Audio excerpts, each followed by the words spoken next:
Another week of Mets baseball is over, which means it's time for another weekly recap. And this was a pretty interesting week for the Mets. Started off good, definitely did not end good. And because of the poor ending, the New York Mets find themselves at the end of this week up by only one game over the Atlanta Braves in the National League East. A lot of stuff to get into, probably going to be a lot of negativity, so you've been warned. Welcome to Mets Weekly, presented by About Sports Media.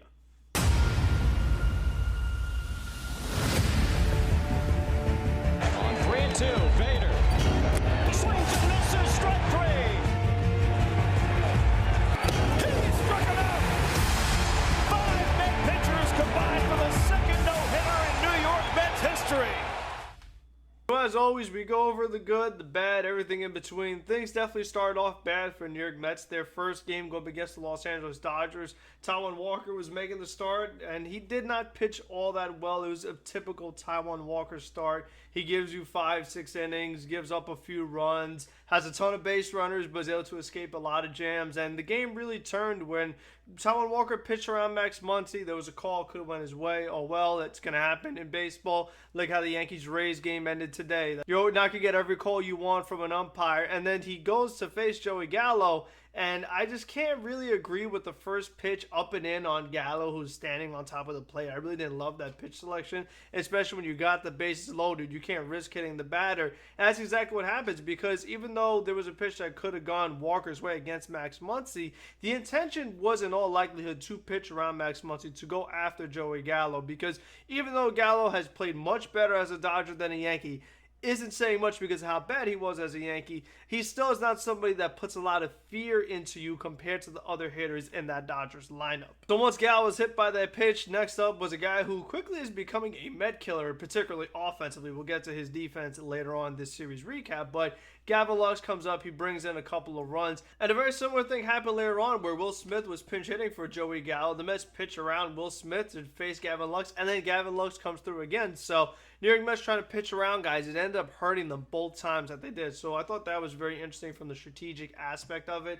And offensively, you know what? You're really being carried by Starling Marte and Mark Cannon this game. You know, they hit their home runs, and that was all the Mets really got. That accounted for the Mets offense. Escobar got a couple hits, but McCann struck out all 3 times, so he wasn't giving him much help. And that's just been the story of the season from the catching position. You know, Tomasino was doing the same thing. We'll get to him at the end of the recap, but Francisco Alvarez having his ankle injury, Mets not getting Wilson Contreras or even looking at getting any other catcher, maybe even a Christian Vasquez, you definitely could see it hurting them. I know they've been good defensively, but when you have a team that's struggling offensively right now, it would be nice to have at least one more guy that's kind of a threat in that lineup, because right now you are getting about as close to nothing, literally nothing, from that number 9 spot in the order. Right? But also really sad in this game was Pete Alonso, him striking out 3 times. And Andrew Heaney is not Randy Johnson up there. He's not throwing 100, 101. This guy's giving you 94 upstairs. And Pete Alonso, he could not lay off. He just kept going after it. And what's frustrating is that in this Dodgers series, you see Pete Alonso lay off some high fastballs in the same at-bat, then chase high fastballs. So he'll take one, then he'll swing at one, then he'll take one, then he'll swing at one. So it's just very frustrating because you feel like you want to see Pete's making the adjustment, but he's not making the adjustment. So he's been going through it this past couple of weeks or so. I mean, the Mets really need him. He's accounted for most of the Mets offense this season. And when Pete Alonso is struggling and you see him breaking the bat over his knee and Pete Alonso's not getting the job done, this team is not really scoring that many runs. For the most part, this offense goes as Pete Alonso goes. Next game, the Mets were able to skate on by as Jacob deGrom had to do Jacob deGrom thing. He's going 7 innings, only giving up 1 run, 9 strikeouts.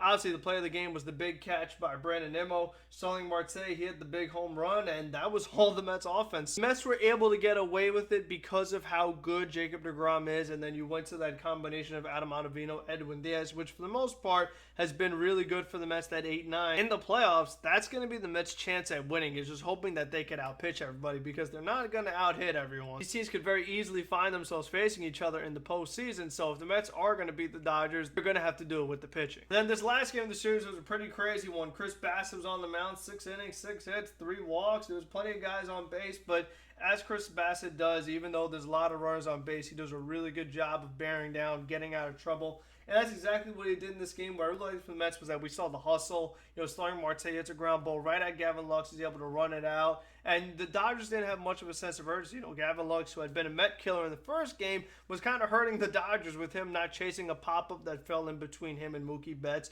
him not showing a sense of urgency on that ground ball hit by Starling Marte. It really opened the door for the Mets and just gave them some extra outs to play with, and they were able to really capitalize, particularly in the late innings adding on. And it's a good thing that they did, because Edwin Diaz pitched the 8th inning and he did not have his best stuff. He gave up a run. He was giving up some long fly balls, but he was able to get out of it. Adam Ottavino came in and closed it out in the 9th inning. They've been doing this more and more lately with, if the Heart of the Orioles up the 8th inning, they're using Edwin Diaz, which I'm all for. But you got to use your best pitchers against their best hitters. It just makes things a lot easier for you, for Adam Ottavino, just to face the lower half of the order. So it's something that I think we're most likely going to see in the postseason, because we have been seeing it recently, and it's worked out pretty well for the most part. So the Mets able to win the series against the team with the best record in the National League. The Dodgers have plenty of pitching injuries going on right now.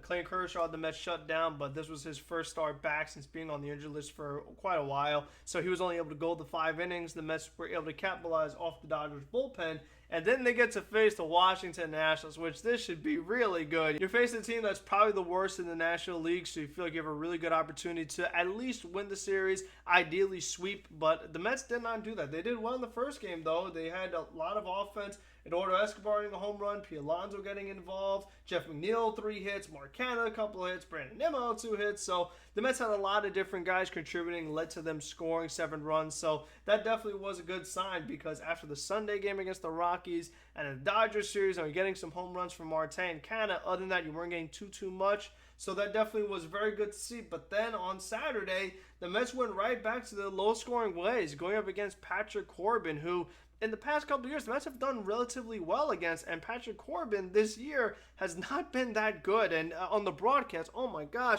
and after the game, all we're hearing about is, oh, Patrick Corbin has improved so much. Oh, he's really getting it going. Oh, do you see the way he's commanding the inside part of the plate? Now it's all of a sudden, it's like, oh, it's okay that we only scored 1 run because now Patrick Corbin really has to settle down. It's like, I don't want to hear these garbage excuses. I don't want to hear, oh, it was a good pitcher, no big deal. The Braves lit up Sandy Alcantara on Friday. The guy who's one of the best pitchers in the National League, Braves beat him up. So why are the Mets struggling so much against German Marquez? Why are they struggling against Patrick Corbin? And then why in the world are they struggling against Eric Fetty on Sunday, which we will get to next? So I just don't want to hear the excuses. You have a team with this payroll, with the record that they have, they should be able to score more than 1 run against Patrick Corbin. Your only offense cannot be a solo home run from Eduardo Escobar. You can call me negative all you want. Oh, look at the record. Look at how they've played recently. You can't tell me you feel encouraged seeing this team score 1 run on back-to-back days against Washington Nationals and giving up 7 runs. We've seen this now for about 2 weeks, where the offense is not where it was before, and it's for a multitude of reasons. I think the biggest reason is Pete Alonso, because like I said, Pete Alonso's counted for the most runs on this team. I mean, you want to talk about old man stats, RBIs, the results are the results. So even though Pete Alonso's probably one of the most opportunities for runners on base, he's the guy that drives them in, because the Mets are not a power-hitting team. They got to string hits together, so when they have runners on, somebody's got to bring them in, and that somebody most of the time has been Pete Alonso. Because you'll see a hit from Nimmo here and there, you'll see a hit from McNeil, you'll see a hit from Escobar, but if you don't string them together, you're not going to score runs. You're just going to have those frustrating box scores where you have 7 hits and you left a bunch of guys on base and you only scored 1 run. That's what happens when you're a team that is built like this, where you're stringing hits together. You're not going to see Jeff McNeil hitting a lot of home runs. You're not going to see Nimmo hitting a lot of home runs. Tomas Nido still has not hit a home run this season. Mark Canha has had a recent power surge. Every now and then, Starling Marte will get into one, but Darren Ruff's not hitting the ball over the fence. So that's just the kind of team the Mets are built right now. They need everybody to be stepping up if they are going to be a consistent, successful offense. And it was just very frustrating to see P. Alonso struggle again, to see Darren Ruff struggle yet again, striking out twice. It amazes me that he's still in this lineup. It amazes me that despite how much Darren Ruff has struggled, they still didn't call him Mark Vientos, and that they didn't trade Mark Vientos. It frustrates me, because you're like, okay, well, we're not going to trade Mark Vientos because he's going to be a valuable piece of our team. That's the only reason why you would hang on to him, but then they don't call him up.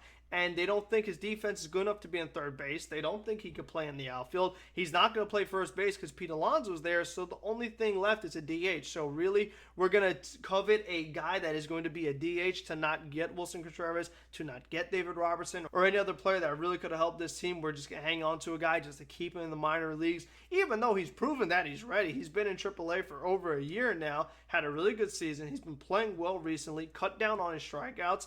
and that still wasn't enough for him to call up. He crushes left-handed pitching, but no, we have to keep Darren Ruff, who has done nothing in a Mets uniform. He got a couple lucky ground balls against the Braves when he first got here. After that, we have seen very little. He had one sacrifice fly against the Dodgers. Oh my God. Wow. Amazing. That makes up for the other 25 times he has done absolutely nothing. And what I find very interesting is that in a 1-1 game, Adam Ottavino, he gives up the home run. Listen, Ottavino, he's been good for the most part. He's not perfect. He'll give up a few games every now and then. But what really drove me nuts was that Adonis Medina comes in the 9th inning. Was there some weak contact and some unlucky hits from the Nationals? Sure. But then there was things that were not unlucky, and it just got to the point where you're in a 2-1 ball game in the 9th inning.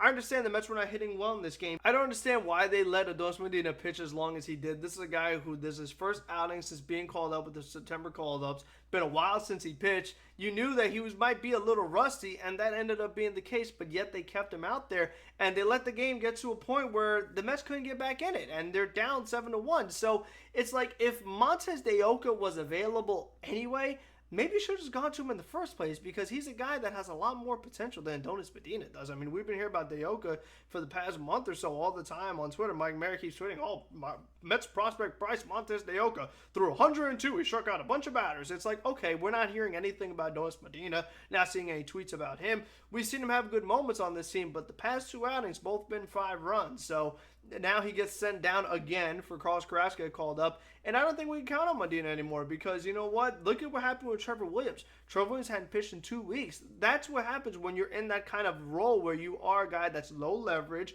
a guy that's in a bit of a long relief role. Your outings might be pretty far between outings. So if it takes a week, if it takes 2 weeks, Medina might be one of those guys who needs to pitch every 2 days, 3 days. Can't have these long layups. So it makes more sense to have a guy like maybe David Peterson stay on this roster.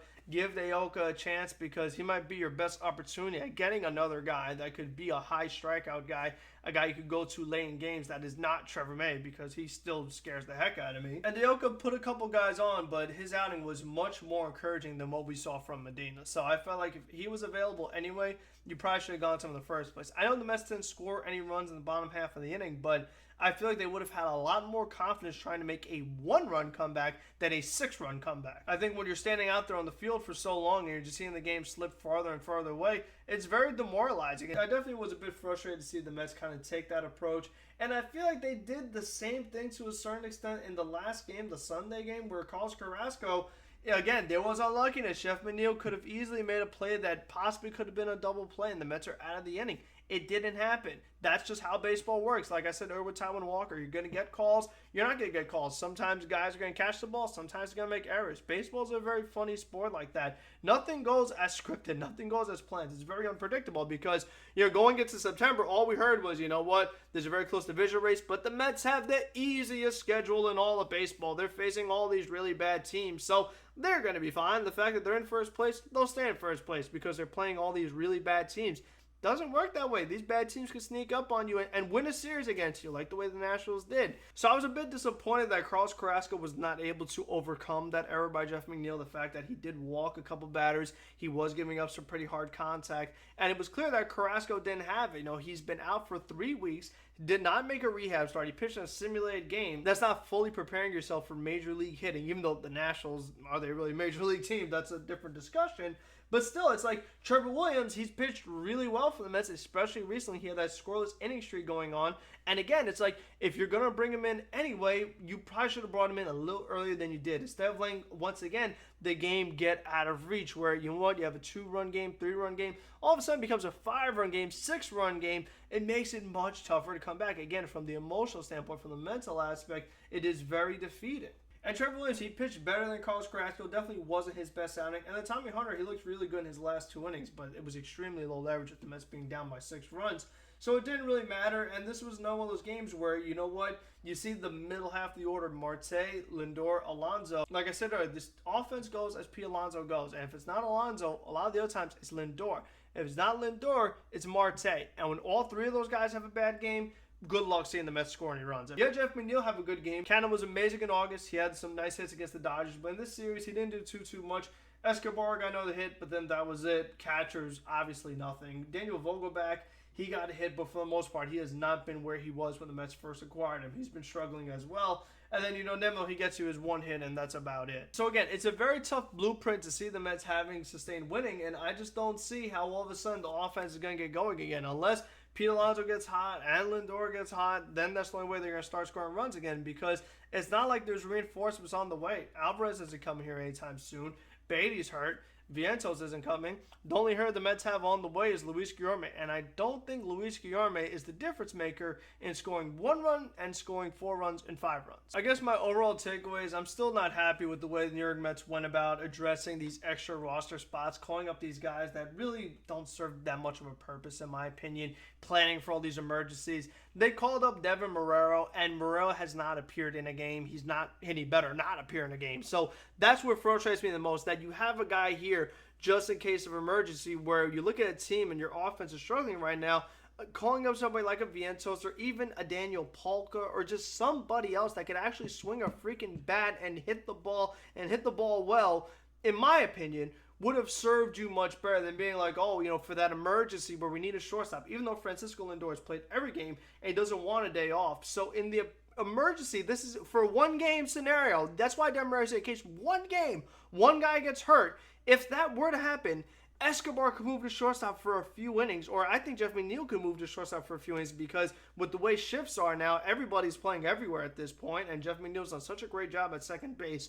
It wouldn't be that hard of a transition if it's just for 2 innings, 3 innings, whatever it is, and then the next day you could put the guy on the injury list and then call up your Devin Marrero or Yolmer Sanchez or whatever other infielder. But I think for the day-to-day basis, give me Mark Vientos over Darren Ruff or over a lot of these other guys. And then they called up Terrence Gore, and I understand having a pinch runner, okay. But again, when you're a team that's struggling offensively, Terrence Gore is not going to help you. He's not going to, I hope, doesn't take any major league plate appearances. And Tyler Naquin's been struggling. So again, it's like, I would have preferred a guy that actually could swing the bat and give me another boost, give me another spark. Because right now, Canna, Marte, Escobar, all these guys are playing every single day. So I don't know if maybe that's why the Mets offense is starting to struggle. Maybe these guys getting a little bit tired legs. Now we're in September and they're getting no days off. And the reason why is because you cannot have Terrence Gore making starts. You cannot have Devin Marrero making starts. And with the way the Braves are playing, you don't really have the opportunity to rest guys, because like I said, this is an offense that needs everybody to contribute for it to do really well. So you can't go an extended period of time with Marte not there or with Canna not there. You need everybody there. So maybe that's affected them. I think that even if you don't call up Terrence Gore, I think Michael Perez could help you more often than Terrence Gore, just for the sake of, again, because of these emergencies, we can't pitch hit for the catchers in the 5th inning and 6th inning where the pitcher is on the ropes, you have a couple guys on base, and you really could change the game, whether it's get back in the game, extend your lead, or take the lead. So the Mets find themselves in those opportunities, and it's like, man, I wish we can go to Vogelback here, or maybe Naquin, or if they actually called up other bats, go to one of those guys. But no, we can't, just in case McCann gets hurt, and then Nito got hurt. I mean, it boggles my mind that is their line of thinking, that they are so afraid to get guys that can actually help this team because of all these emergencies that, once again, never happen. So again, it's like somebody's got to be able to go back there and squat and just catch the ball, right? I mean, I feel like Jeff McNeil will be able to do it because he's so crazy and so competitive and so versatile. I feel like if you needed a couple innings, Jeff McNeil could probably catch. I don't know. So I just don't like that kind of thought process, that line of thinking of playing. In my opinion, you're playing scared when you do that because you're so worried and you're so like, oh my God, what if this guy gets hurt? What if that guy gets hurt? Oh, we need to have these other people who, again, stink. I mean, let's be honest. So if you have Devin Marrero there, okay, he'll catch the ball, but he won't hit it. So it's like, you might as well just have Escobar play shortstop. Same with the catcher. It's like, okay, well, Michael Perez is back there. He's kind of better offensively than the guys we have. So, like, what are you worried about? It's like, they stink anyway. The emergency plans are not good. So you might as well just have good freaking hitters here and score some runs and win ball games. That's just my blueprint. It's not crazy about it. When I see the Braves playing well and they're right on your backs and the Mets are going to face the Pirates, and guess what? The Braves face the Oakland Athletics, who in my opinion are probably the worst team in baseball. I mean, let's be honest about it. Let's be frank about it. The Athletics absolutely stink. So it would not surprise me if by the time we're doing this next recap, the Mets are not in first place anymore.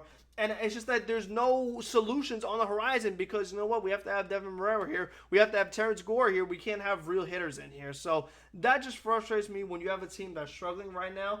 I hope I'm wrong. I hope the bats wake up and next week I look like a complete fool because the Mets scored all these runs and 5 runs and 6 runs and 7 runs. They're up in the division by 3 games, 4 games. They sweep everybody. I hope that happens, but the way they're playing right now doesn't look likely. So hopefully they prove me wrong. But if you guys enjoyed this video, you know what to do. Leave a like, comment about how negative I am and how wrong I am, even though, again, you can't tell me they're playing well right now. I don't care what happened in April. I don't care what happened in May or June or July or August. We're in September now. None of that stuff matters. What matters is happening right now. It's how you finish the season. It's about what team gets hot. Right now, the Mets are not hot. They're cold. And cold teams do not go all the way. Look at the history. Look it up. Make sure you're staying locked into this channel for that daily content from Carson and Andrew. Going to Empire Sports Media for all your New York sports needs. I've been Frank About Sports. And until the next one, let's go Mets. Wake the F up.